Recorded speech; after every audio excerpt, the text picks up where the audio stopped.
সোমবারও কেষ্টহীন বীরভূমে মমতার সভা। তৃণমূল প্রার্থী শতাব্দী রায়ের সমর্থনে সাঁইথিয়ায় জনসভা মুখ্যমন্ত্রী মমতা বন্দ্যোপাধ্যায়ের। বীরভূম লোকসভা কেন্দ্রে 3 বারের 15 বছরের সাংসদ শতাব্দী রায়। 24-এর লোকসভা নির্বাচনেও তৃণমূলের দল তাকে ফের প্রার্থী করেছে। সোমবার দুপুর 1টা নাগাদ শতাব্দী রায়ের সমর্থনে সাঁইথিয়ার জালিবাগান মাঠ সংলগ্ন এলাকায় জনসভা করবেন তিনি। আজ দুর্গাপুরে দুটি গুরুত্বপূর্ণ সভা। দুর্গাপুরের ইস্পাত নগরীর তিলক ময়দানে দেশের স্বরাষ্ট্রমন্ত্রী অমিত শাহের সভা।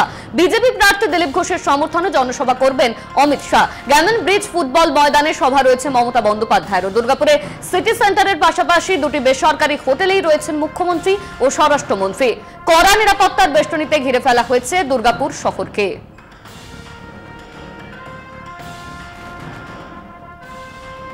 তেঘরিয়ার লোকনাথ মন্দিরে পুজো দিয়ে প্রচার শুরু করলেন দমদম লোকসভা কেন্দ্রের বিজেপি প্রার্থী শিলভদ্র দত্ত। ঢালিপাড়া থেকে প্রচার শুরু বিজেপি প্রার্থীর। কৈখালী ঘোষপাড়া পর্যন্ত প্রচার সূচি। শিলভদ্র দত্তের সমর্থনে বিজেপির কর্মী সমর্থকরা এই মিছিলে অংশগ্রহণ করেন।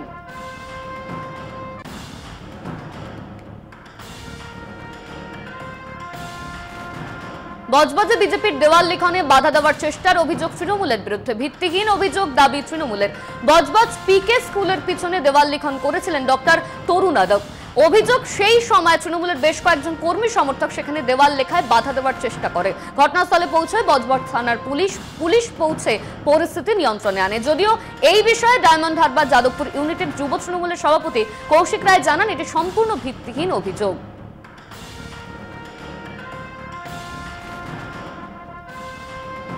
একদল ছেলে, আমাদের পাড়ার কিছু ছেলে এবং বাইরের কিছু ছেলে, তারা এসে যারা দেয়াল লিখছিল সেখানে তাদের বলছে না এসব দেয়াল লেখা যাবে না, আপনারা চলে যান। তারা এসে সঙ্গে সঙ্গে আমাকে জানাতে আমি গেলাম, গিয়ে বললাম যে আমরা তো বিরোধী পক্ষের দেয়াল অন্য কোথাও লিখছি না, যেটা পার্সোনাল দেয়াল, যেটা আমার দেয়াল সেটা আমি লিখছি। সম্পূর্ণ মিথ্যে এবং ভ্রান্ত কথা। কারণ দেখুন, আপনারা গিয়ে দেখে আসতে পারেন এখনই। আমরা যদি কোনো জায়গায় বাধা দিই, মানে দেয়াল লিখছিলেন বা যেন অসম্পূর্ণ দেয়াল থাকবে, এরকম কোনো দেয়াল আছে কিনা দেখে আসুন। ওনারা কি বলুন তো, রাজনৈতিকভাবে দেউলিয়া হয়ে গেছে, সারা বছর মানুষের সঙ্গে জনসংযোগ নেই। তো ওনার মনে হয় মানে সিঁদুরে মেঘ দেখলে এ ভয় করে। একদল বাগদান আন্টিলা এলাকায় প্রচার চালালেন বাম সমর্থিত কংগ্রেস প্রার্থী আজহার মল্লিক। তিনি জানান, ভোটের প্রচার চলছে জোর কদমে। দলীয় কর্মীদের মিথ্যে মামলা দিয়ে জেলে ভরা হয়েছে বলে দাবি তার। বুথ জ্যাম করে ভোট দিতে দেওয়া হয় না বলে অভিযোগ কংগ্রেস প্রার্থীর। এই নিয়ে নির্বাচন কমিশনারকে তিনি মেল করেছেন বলে জানান।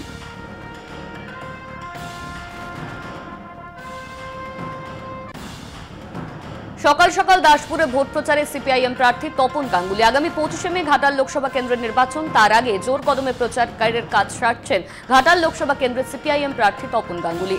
সিপিআইএম কর্মী সমর্থকদের নিয়ে জনসংযোগ করতে লক্ষ্য করা গেল প্রার্থীকে। কখনো রাস্তায় হেঁটে, আবার কখনো বাজারে গিয়ে জনসংযোগ প্রার্থীর।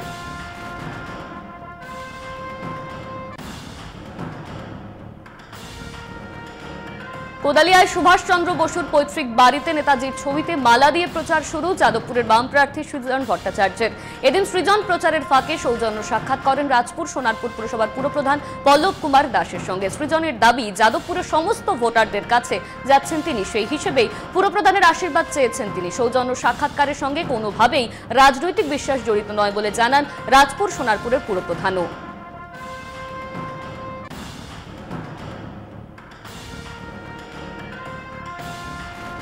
রবিবাসরীয় সকালে পুকুরে সাঁতার বাঁকুড়ার বিজেপি প্রার্থী সুভাষ সরকারের। লোকপুরে নিজের বাড়ির সামনে ছুটির দিনে দলীয় কর্মীদের নিয়ে সাঁতার কাটলেন সুভাষ সরকার। সকালে সাঁতার শেখার প্রয়োজন রয়েছে, এই বার্তা দিতেই এমন উদ্যোগ বলে জানান বিজেপি প্রার্থী সুভাষ সরকার। প্রত্যেক অভিভাবকের উচিত তাদের সন্তানদের সাঁতার শেখাতে উদ্বুদ্ধ করা। তার কারণ, জীবনে চলার পথে সাঁতার জানা খুব অপরিহার্য।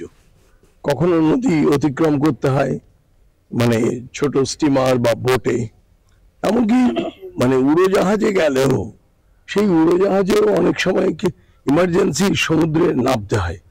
তো সেখানে তাদেরকে দেয়া হয় লাইফ জ্যাকেট, কিন্তু তার সঙ্গে সঙ্গে যদি সুইমিংটা জানে তাহলে তার ভাসতে সুবিধা হয়, সে রক্ষা পেয়ে। মেরে তৃণমূল চামচাদের হাত পা ভেঙে দেবেন হুমকি বীরভূমের ময়ূরেশ্বরের বিজেপি পঞ্চায়েত সদস্য কাঞ্চন ঘোষের। বোলপুর লোকসভার বিজেপি প্রার্থী পিয়া সাহার সমর্থনে ময়ূরেশ্বরের 155 নম্বর 156 নম্বর বুথে প্রচার চালাচ্ছিল বিজেপি। ওই ওয়ার্ডের বিজেপির পঞ্চায়েত সদস্য কাঞ্চন ঘোষ জনসভা থেকে তৃণমূল কর্মীদের হাত পা ভেঙে দেওয়ার উস্কানি দেন। এখানকার যে তৃণমূলের কয়েকটা চামচা, আমি নেতা বলবো না, কয়েকটা চামচা আছে, তারা পেড়ায় পেড়ায় নাকি মোবাইলে করে ছবি তুলছে, দিয়ে কি বলছে, ভোটটা দিন, ভোটটা দেবো ভোটের পরে। যার যার বাড়িতে যাচ্ছে তাদেরকে বলছি, প্রত্যেক মা বোনকে বলছি, আমি নয়নজলি স্ট্যাম্প পেপার কিনে দেবো তার বাড়িতে। তাদেরকে বলবেন যে নয়নজলি স্ট্যাম্প পেপারে সই করে বল যে ভোটের পরে ঘরটা দিবি, নাহলে ভোটের পরে তোর হাত পা দাঁড়িয়ে ভেঙে ঘরটা দিয়ে দেবো। এটা আমি সবাই সামনে বললাম। একতেশ্বর মন্দিরে পুজো দিয়ে প্রচারে নামলেন বিষ্ণুপুর লোকসভার বিজেপি প্রার্থী সৌমিত্র খা। হুদখোলা গাড়িতে চড়ে গ্রামে গ্রামে ঘুরে মানুষের দরজায় গিয়ে ভোট প্রার্থনা করেন তিনি। প্রচার সভা থেকে কর্মী সমর্থকদের উদ্দেশ্যে তিনি বলেন, বাঁকুড়া বিষ্ণুপুর লোকসভায় বিজেপি খুবই শক্তিশালী। নরেন্দ্র মোদীর নেতৃত্বে বাঁকুড়া ও বিষ্ণুপুরের বিজেপির মাটি শক্ত বলেই মনে করছে কর্মী সমর্থকেরা। বাবা একতেশ্বর মন্দিরে পুজো দিয়ে আমাদের নিত্যানন্দ পতিহারের নেতৃত্বে আমরা এখানে বেরোচ্ছি। বিজেপির মাটি শক্ত, বাঁকুড়া জেলায় বাঁকুড়া এবং বিষ্ণুপুর দুটো জায়গাতে বিজেপির মাটি শক্ত। আমি তো নিজে অবাক হয়ে যাই, কর্মীরা বিজেপিকে এতটা ভালোবাসে, আর তার সঙ্গে সঙ্গে আমারও একটা তো ভালোবাসছে। পুরোটাই নরেন্দ্র মোদীর কৃতিত্ব। আমি একটা কর্মী মাত্র, যেখানে আমাকে প্রার্থীর প্রতীকটা দেওয়া হয়েছে। তীব্র দাবদাহের মাঝে কখনো হেঁটে কখনো গাড়ি চড়ে ঘাটাল ব্লকের হরিসিংহপুর, হরিশপুর, শ্যামসুন্দরপুর এলাকায় প্রচার সারলেন ঘাটাল লোকসভা কেন্দ্রের বিজেপির তারকা প্রার্থী হিরণ চট্টোপাধ্যায়। হিরণের প্রচারে প্রার্থীকে দেখার জন্য মানুষের ভিড় চোখে পড়ার মতো। গরমকে উপেক্ষা করে প্রার্থীর সঙ্গে সেলফি তোলার হিড়িক।